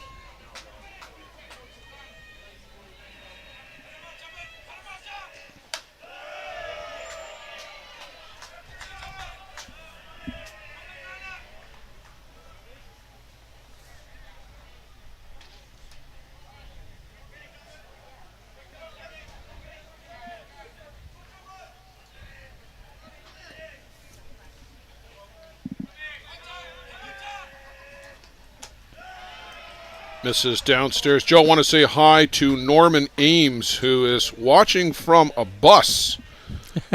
They're on their way to Italy for the European Cup with his women's club team, Sparka from Haarlem, in the Netherlands. Good luck at your tournament, Norman. Thanks for being with us.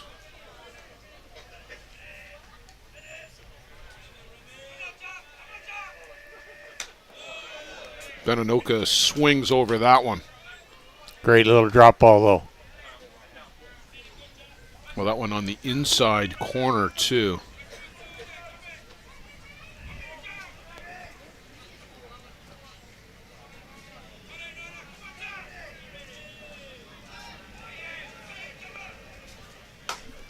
Well hit, deep left field, way back and gone. Benanoka launches one, and a 3-1 lead now for the New York Gremlins. Boy, Joe, did he get all of that.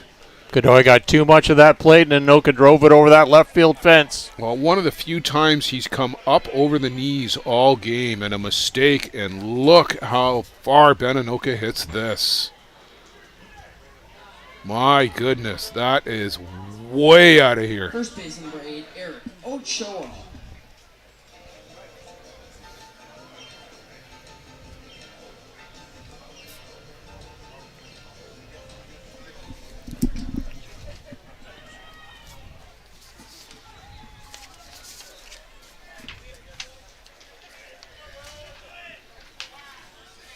Joe, the crowd is still agog at that home run off the bat of Ben Enoka.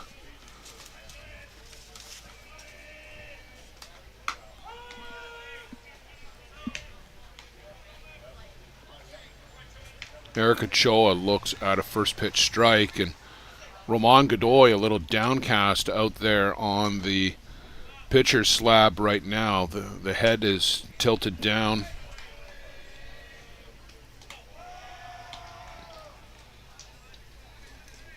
Skips this one in.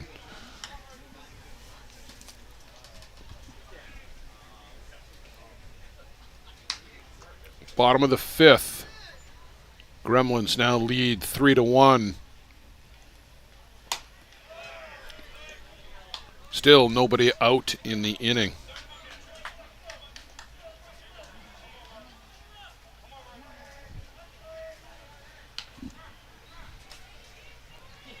Godoy needs to regroup now at the plate, or sorry, on the pitcher mound.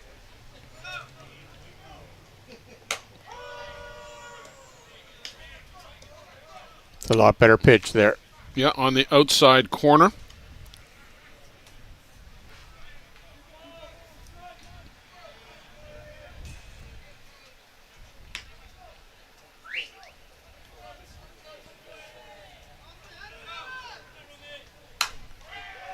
Underneath the glove of Juan Villavazo out at first. Tried to come up with that, Joe, as he leaned over to his right, but couldn't make it on the backhand stab. Good hard hit ball by Eric Ochoa. Substitution coming up as both Greg Neidick and Reese Casely come down to make the change. Don't know why you need 2 for that, but I guess you do.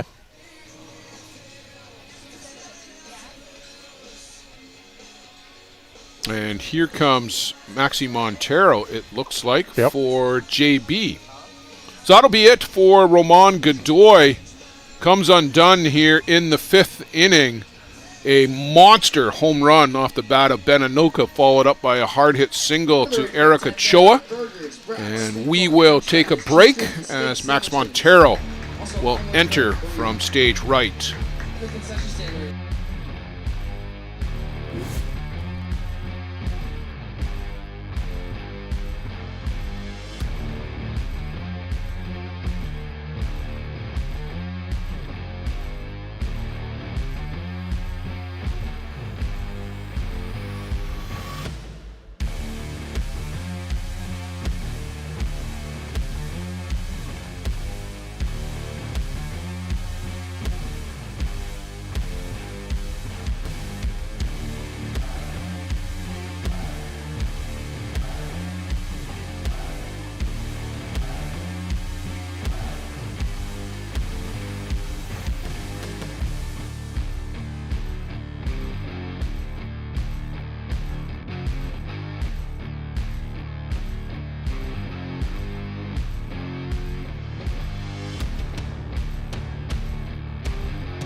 So Max Montero completes his warm-up tosses, and Zenon Winters will be the first to greet him. I thought we were going to get a pinch runner for Eric Ochoa, but I guess not.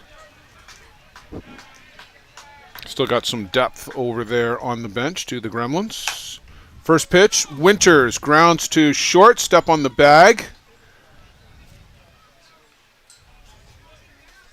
Shortstop number 34, Cole Evans. Cole Evans will step up. That high hopper left them no opportunity to get Zenon Winters over at first, but they get the lead runner. First out of the inning. Cole Evans to the dish. Cole, a couple of singles. He's reached second and third each time, but they just haven't been able to bring him around. 6 for 13 so far.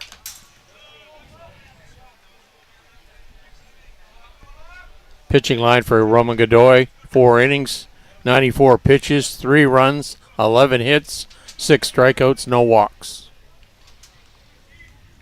Well, the one pitch, Joe, that he will want back will be that middle in rise ball that he threw to Benny Noka. Here's a bleeder on the infield. They turn and get the double play. 5-4 to 3 equals 2. That is some snazzy defense out there by the JB squad, turning on Cole Evans, who runs very well. Give some credit there to Ojeda, Villavazo, and Villavazo on the receiving end. JB, some work to do coming up in the 6th.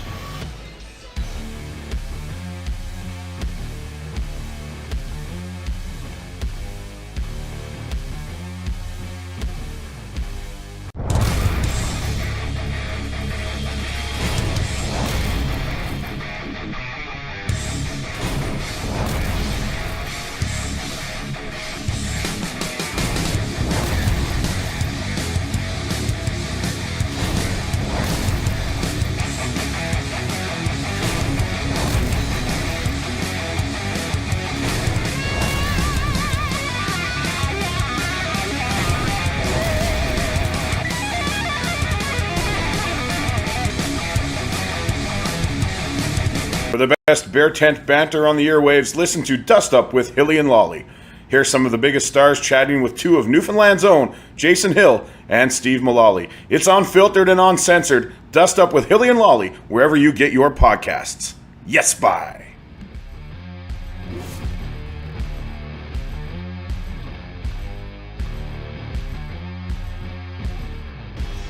It'll be Lenny Villavazo leading things off here in the top of the 6th inning. Joe seemed to recover from that ankle injury on that turn at second base on that inning-ending double play. Well, he's still favoring it right now, Blair. Well, it certainly didn't impact him on that one. We'll see if it has any impact on his swing. It's the lead leg. So if there's anything that will be a little bit helpful, at least it's not the drive leg for Lenny. We'll see how he runs. That will be the test. Of course, if you hit it out of the park, you don't have to run. Yeah. He's been known to do that. Yeah.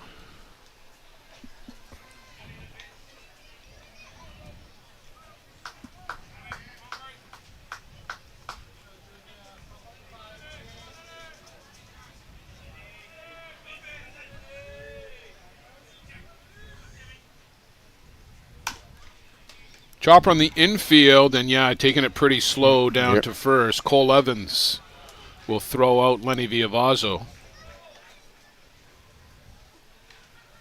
DP number 13, Nico Carrillo.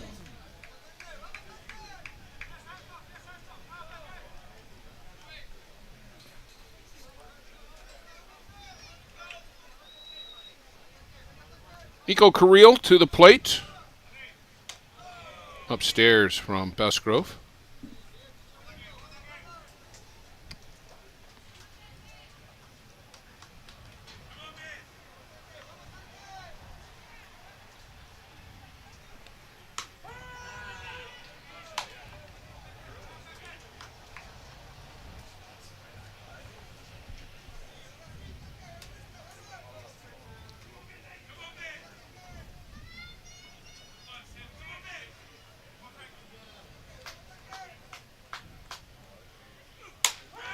Snaps in a strike.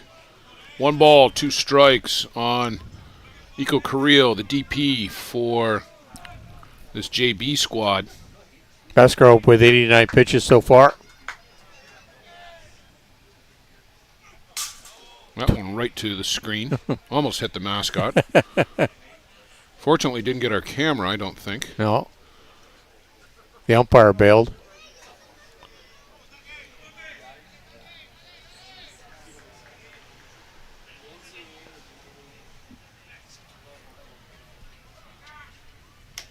Oh, and a Great change up pitch. in a beauty. Gets Carrillo waving out on his front foot. First base number 8, Juan Villavazo.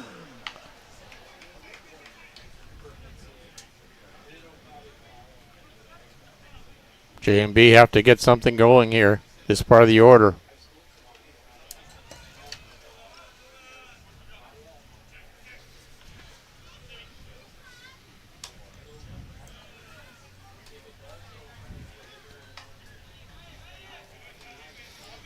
Juan Villavazo.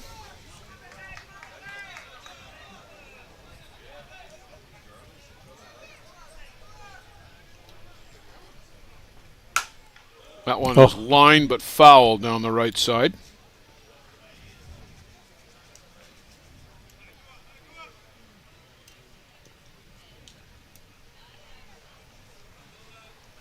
About half the infield in shadow at the moment, but really Eric Ochoa, the only player getting the benefit of it, along with Nick Mullins. Everybody else still in the sun.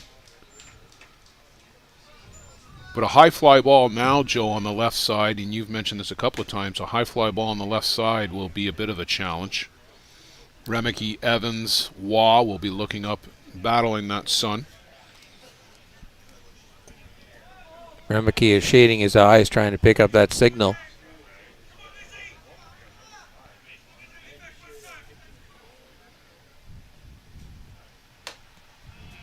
Upstairs.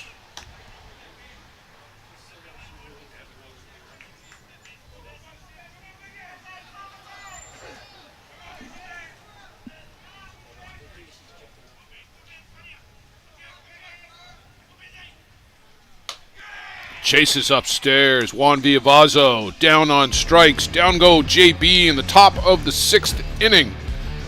The Gremlins coming to the plate in the home half of the 6th, trying to extend this 3-1 lead.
Joe Brian Avery to lead things off against Maxi Montero now and the JB squad.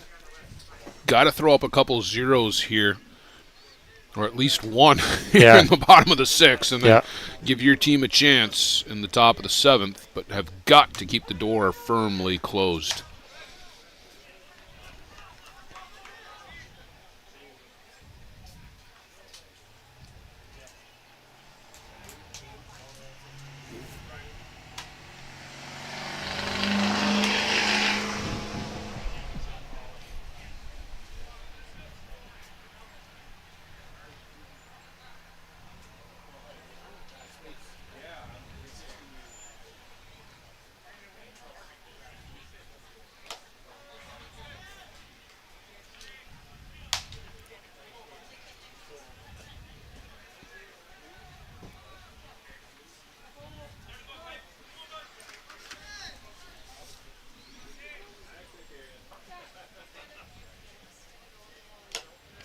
And ball 4 misses downstairs to Brian Avery. Max Montero, Cardinal Sin, locked the leadoff batter. And pinch hitter here for Blake Hunter. It's Ladislav Malarzouk. Hunter really struggled with Roman Godoy couple of strikeouts, so they're going to give Malazuk a chance here against Max Montero. Montero also a former Gremlin.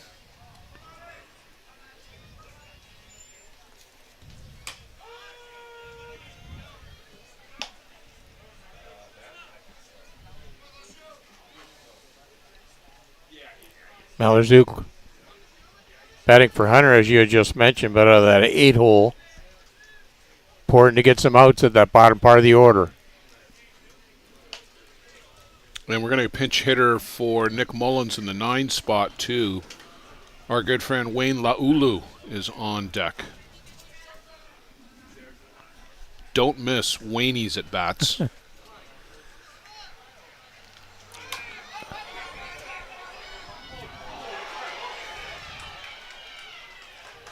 So that ball landed fair, but then went foul before the bag. Was it touched is my question. I believe he's calling it fair. It must have been touched then by third baseman. Let's see it here if we can catch it. Can you run the replay again, Luciano? Because it definitely went foul before the bag. So it's up in the air. And he must have touched it right there, Joe, because it clearly went foul after the touch, but before the bag. So obviously contact made. Wayne Laulu to the plate with a great opportunity to extend the Gremlins' lead. And we're going to check on signals here. Montero and Bishop. You want to make sure you're on the right page.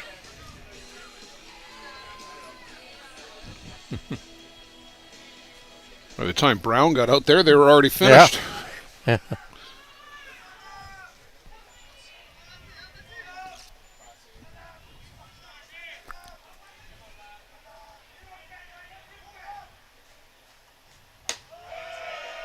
That one misses downstairs. 1 ball, 1 strike to Wayne Laulu.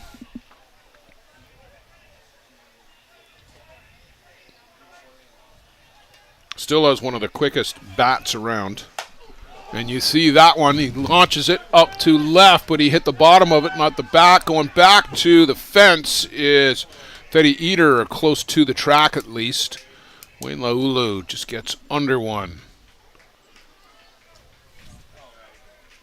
Outfielder number 16, Matthew Waugh. You see Eater just over in the corner.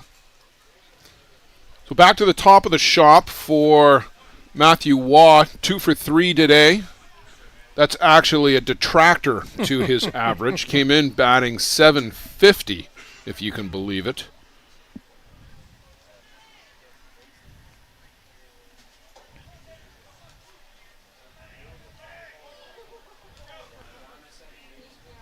This is key. They have to shut the door. Give themselves a fighting chance. Brian Avery out at second. Ladisho Malazuk is at first.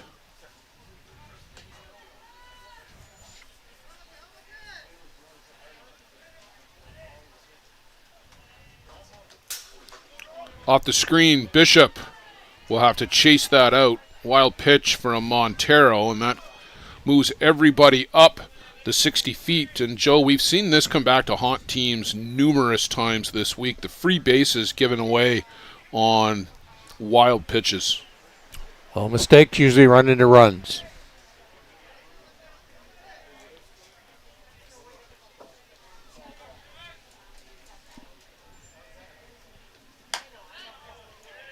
And just off the outside corner.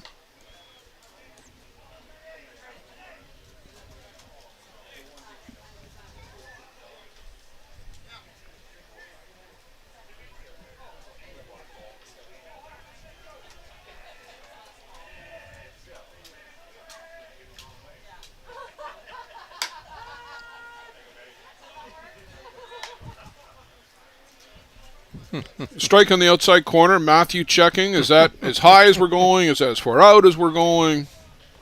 It's all a science. Yes.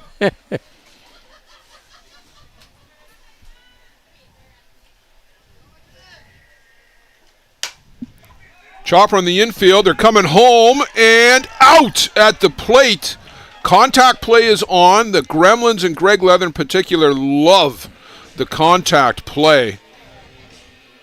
Vivelo with a good throw to Bishop at the plate. Let's run that one again. Third base number 6, Jerome Ray Matthew. Can we run that replay again?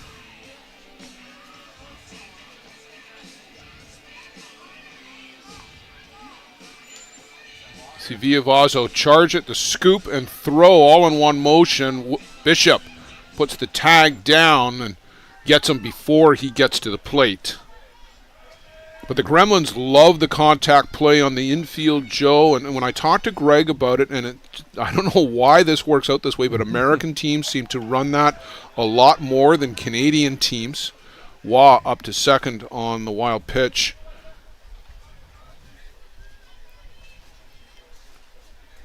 And Greg tells me you force the infield to make a perfect play to get you to the plate, and it's a 50-50 whether or not they will. And if you can score at least 50% of the time or more, then it's worth the chance. Yeah. Ball hit to that right side of that infield, and well, we had talked about potential of Vivelo not being that mobile, but he charged the ball extremely well there.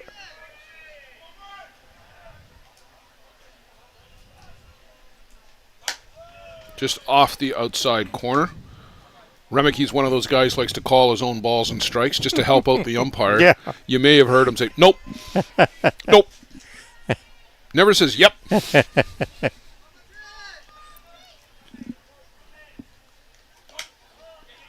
Yeah, now they're going to try to score, and they do as Malor-Zook alertly gets home on the wild pitch / pass ball. We'll see it here. It's down in the dirt. It skips on Bishop. He can't handle that. Montero was a little late getting off the mound, too. It doesn't go far, but it doesn't take much for Ladisho Malor-Zook to get the jump. And now 4-1 for the Gremlins. And what was going to be a tough order becomes even tougher.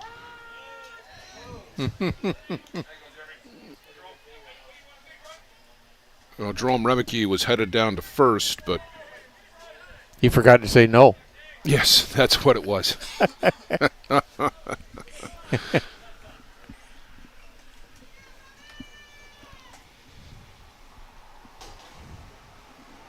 Matthew Waugh up to third on the play, and Matthew is not adverse to coming home on a pass ball either.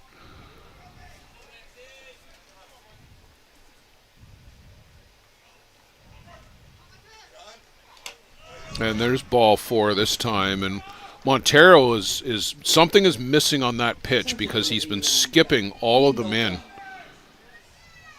Either he's not clearing the hip enough with the hand or what, but this one you'll see down in the dirt again, just hits right in front of the plate, a 45-footer.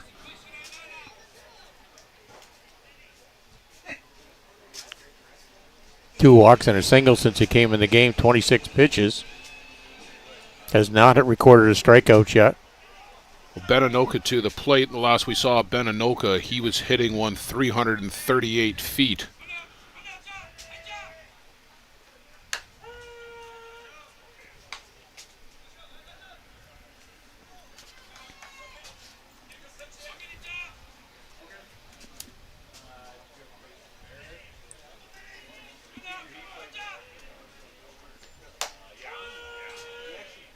Falls behind 0-2 to Montero.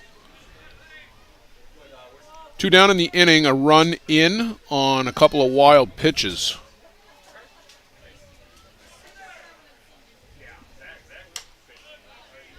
Just off the corner.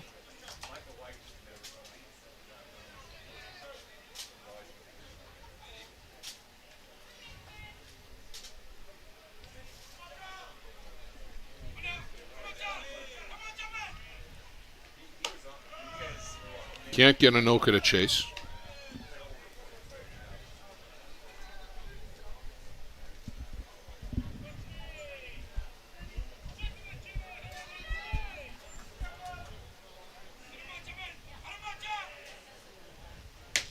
And gets him to chase this time, down and in. But now a 3-run lead for the New York Gremlins as they look to advance to a matchup with the Hill United Chiefs tomorrow morning at 11 a.m. That's what's at stake for this one. JB down to their final 3 outs. Need to score 3 runs.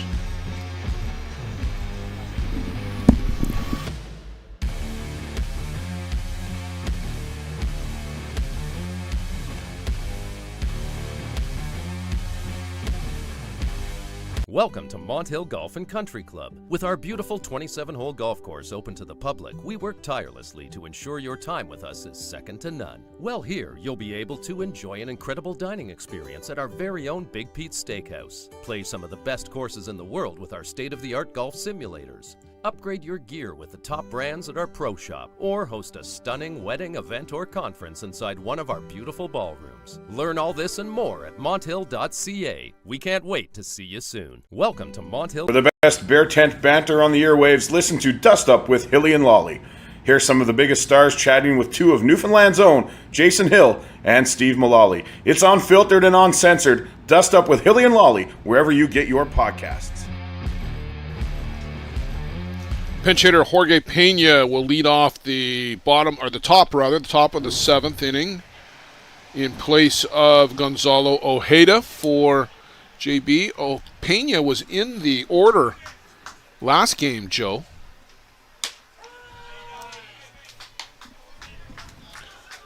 Coming up, Joe, Niagara Stompers, Bear Creek Express. It's the winter bracket final. Friday night, prime time. Sean Cleary, Huemo Mata. Did you think it was going to be anybody else? Of course it wasn't going to be anybody else. An all-Ontario matchup in the winter bracket final. Looking forward to this one. These 2 teams have played each other a bunch all season, back and forth. Pena swings through, down on strikes, and just the smallest of fist bumps there from Jack Besgrove. Watch at the end. I'm not sure if you'll be able to see it, but we just cut out before. But just a little tiny fist pump.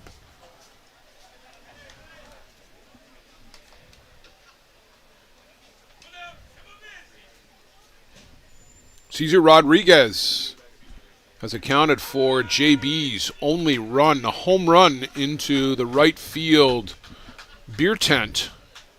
That big tent that you see from our home plate shot, green and white, just behind the flags of Mexico, New Zealand, Canada, and the United States.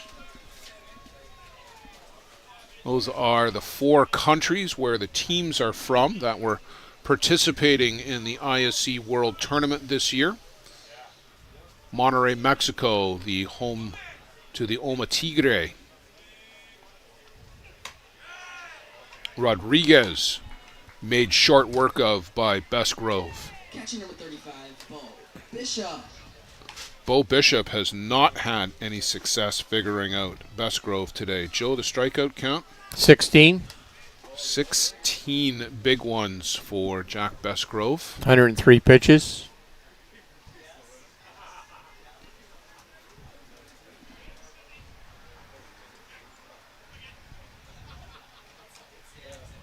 Little off speed to start Bishop. Can't get him to chase. Bishop, a monster home run earlier today in their game against Grand Prairie. And this one is lifted up in the air. Right field. Brian Avery will settle under it, and that is the ball game. The New York Gremlins survive an early deficit. They come back to score 4 on JB. Ben Anoka, a big 2-run home run in the bottom of the 5th. They push another one across in the 6th. And they will have a date with the Hill United Chiefs tomorrow at 11 a.m. But coming up, it's the winter bracket final. Come back with us in about 15 minutes. Call it 7:05 Central Time, 8:05 in Eastern Time 5 minutes after the hour where you are, or if you're in Newfoundland, 35 minutes.